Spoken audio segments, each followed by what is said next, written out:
Good morning, everyone, and welcome to the RangerRob Country Living channel. Yes, sirree, Bob. It's a sparkling day here in Central Oregon. Yep. And today, I wanted to talk about, I was referred to a video I saw today from a person I consider a pretty decent guy, Goldshaw Farms over in Vermont. He was talking about if I only bought a farm or had a homestead, I would be happy. And he was saying that's not true. Fuzzies here. And he's right. It's like if only I had that great car, that sports car, the best house, best career, I would be happy. And I agreed with him that no, that isn't what makes you happy. But his video lacked one thing that I noticed while I watched it. It was inspiring and it was good. And once again, I consider him a great guy. He's got a big channel, and he did do shows with us, and we're a small channel, and we appreciate it. But there's parts of that what were lacking when we did those shows, but we still really appreciate it. But he was talking about well, if I could just care for animals, or I could have some acreage. Now, he has a lot more acreage than we do, and could start growing food and stuff, I would be more fulfilled. And I think back on my life. I'm older than he is, and so I've done some amazing things. I had a passion of hunting and fishing, and a passion for boating, and I really enjoyed salmon fishing and things when I lived in Washington State. And I was really thrilled when I had children. Everything had its ups and downs. He was talking about whether I ever deal with depression, and I have to say yes, but and I had some, we had some hard times throughout our lives, financially or whatever. The recessions were hard on us, or businesses that may not have worked out, and I find myself a little more gun shy now, but I still stick my neck out a little bit. But and not worry about, even though it's concerning, but I do worry about what other people think. But the one thing I noticed most of all from his discussion was his lack of faith. Never did he bring up one time where it was always about me, always be me being happy, me being filling in the blanks that make me happy. And I've found through all the times that things were bad or tough at the time, and I was either having a hard time coping, I found out there was actually two things, probably the most, that got us through hard times. Was having a good partner, my wife, and faith. I'd get so bummed out or thinking I was failing and stuff that sometimes I almost abandoned my faith, and it seemed like the worst things would get. And then when I start realizing that I needed to get strengthen my problem-solving ability and get myself out of a mess, I'd partner up with my faith and not ask to get me out of it, but ask to give me support and wisdom of how to deal with it. And every time I'd get back into that mode, I was able to, it wasn't overnight, get myself out of some really tough times. And along with that, and having a very supportive partner, works every time. Do I get depressed? Yeah. Do I get bummed out, or like I started a radio station, probably isn't going as well as I'd like to see it go. I enjoy doing it, but I'll probably have to say, let it go.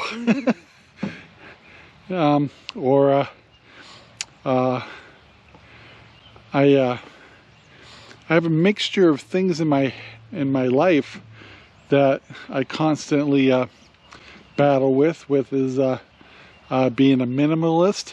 I got real thrilled about not accumulating things, and now I've got more stuff to deal with now that nobody wants, because we are the executors of a estate, and there's tons of stuff here that I was working so hard to get rid of, accumulating so much stuff that my kids would be haunted with, what the hell am I supposed to do with all this if me and Sherry weren't around? So, and another video I was watching about retirement and getting rid of your stuff and stuff before you pass away. I'm a little bothered by the fact that when Sherry's folks, his father passed on, which I had conversations with him about all this stuff. He just thought it was funny that he was just going to leave all this stuff and let us worry about it. And now it's our nightmare. And we constantly got to store stuff, go find a way to get rid of stuff, make sure we don't offend anybody, make sure it's not that nice of an experience to have to take care of all this stuff. And we've got a lot of stuff that still isn't ours. It's from her parents and stuff, and they don't, once they kind of disconnected from it, they're disconnected. But yet I've got a whole garage full of stuff, a shop full of stuff, a yard full of stuff, and that we don't want, my kids don't want, and other family members don't want. And so now we're kind of got to figure out what to do with the stuff. And that should have been their responsibility. Just like now it's becoming our stuff. And now and Sherry and I have the responsibility of reducing all this stuff and realizing our kids don't want it either. So I know. But yeah, we've done so many things in our lives, and sometimes I lose sleep over it because I kind of dwell on all the things we did in the past, and it's like, or I can't do anymore. We had so much energy back then, and so you keep thinking, well, maybe if I start traveling more, I'd be happier. Well, I was happy, but then I missed having a home base. Well, maybe if I went hunting and fishing more. Well, times have changed and regulations have changed, and that's not so fun anymore. Try to own a boat, the cost involved in that, and those things breaking all the time. That's not so fun anymore. So every time we make a change, you think you're going to make you happy, It doesn't work that way. The only time that I seem to be happy is when I listen to my faith, do a little more prayers, realize, okay, I want to make me happy, but I want to make him happy, and how can I work with my faith and work with what he wants us to do to help others. And when I get into that mode of a balance, then I gotta admit, it's probably when we're in our happiest.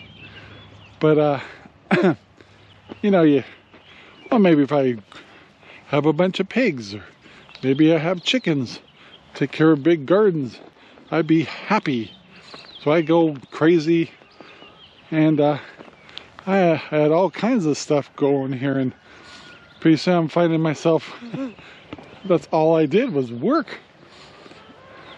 And then even my wife, listening to her too.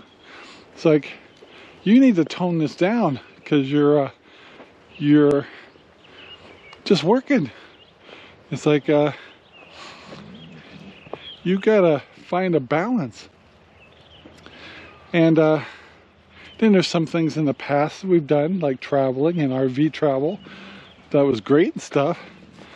But trying to find a balance between that and some of the neat things about having property. But once again, I really feel like a lot of people are always looking at what makes me happy. Maybe I need medication, or I need a therapy and stuff like that. And I never hear the quote of, maybe I should just learn about my faith more. If I could find out how that works, maybe I can realize what my purpose is.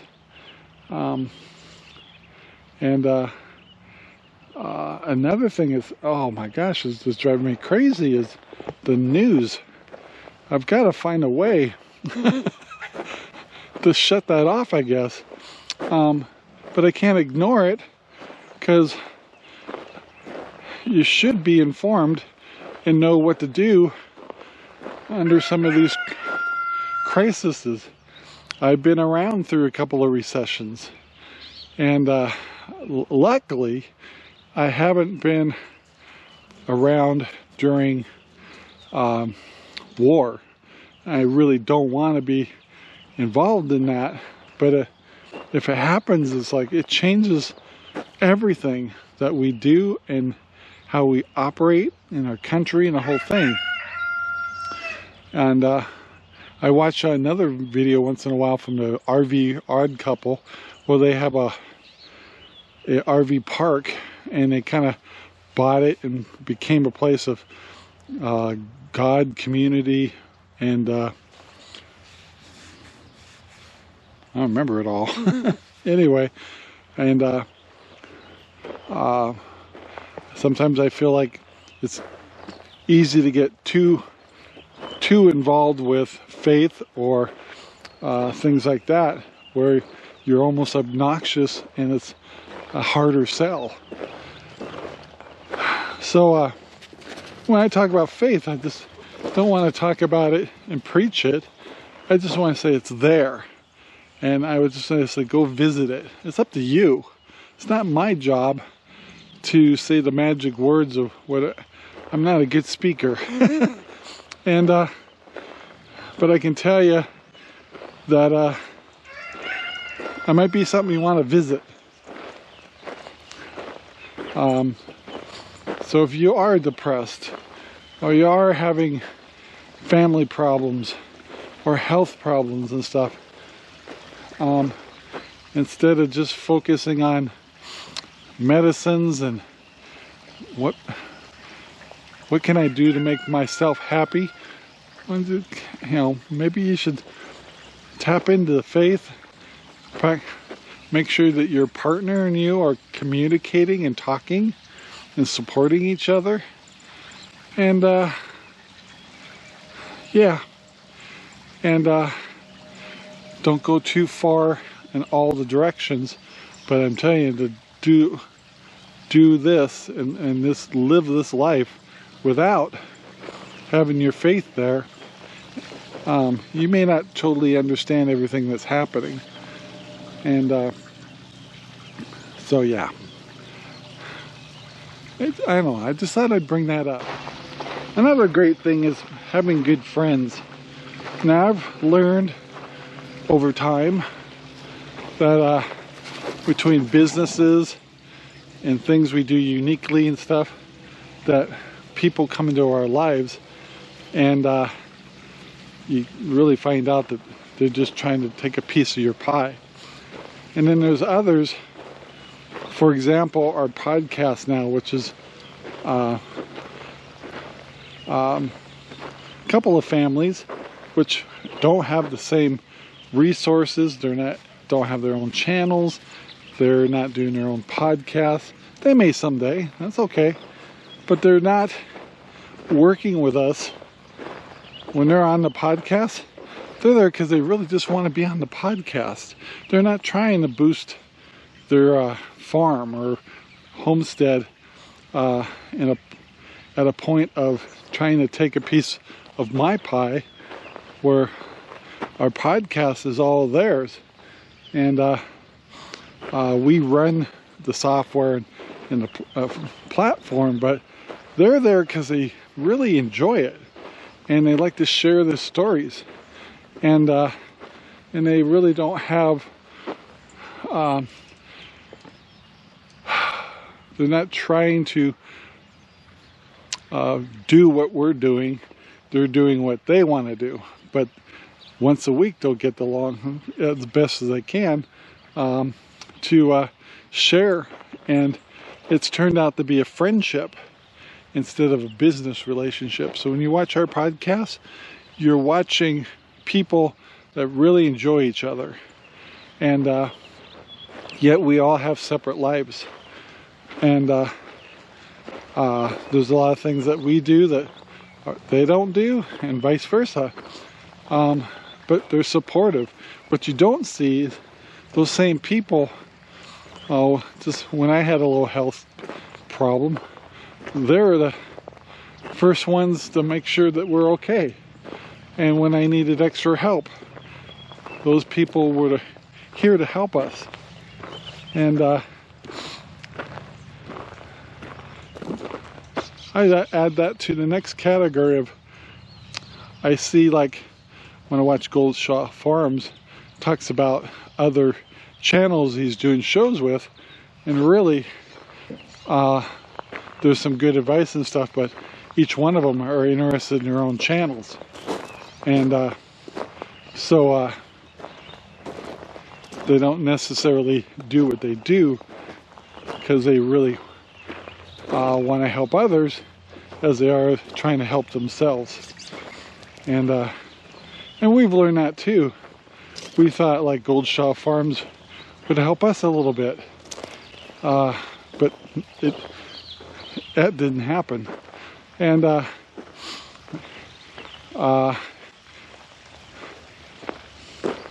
just the way it is. And I understand that too, and I'm not bitter about it. I'm just going, Rob, you knew better. That folks like that a lot of times are really all about them. And I noticed in his video, it was all about, well, maybe I should take more medication, maybe I should have a therapy, all that. And it's like, never once did I hear something like maybe people, my family, my partner, my faith, bring those in and help me balance my thoughts and my activities to see how I could be happier, and not worry about my physical problems all the time. Believe me, when we're getting older, there's going to be plenty of physical problems that make you reevaluate what you're going to do. And so, yeah. So, will a homestead and a farm make your life better? That can make your life better, but it also creates a whole nother other problems, good, bad, or indifferent. But to do all this throughout life without faith, of whether it's light or heavy duty or whatever you need to, it's got to be a part of the equation. So guys, I'll leave the video right here. I want to ask, please take the time to like, subscribe, and leave comments. Appreciate it. And I'd love to hear your stories and your your happiness and not so much happiness problems, that how you dealt with them. And yeah. And so guys, have a wonderful day, and I hope you guys have a happy life and find a balance. Bye now. This video is made possible by RangerRob Poopy Bags, available in Amazon right now. RangerRob, country living.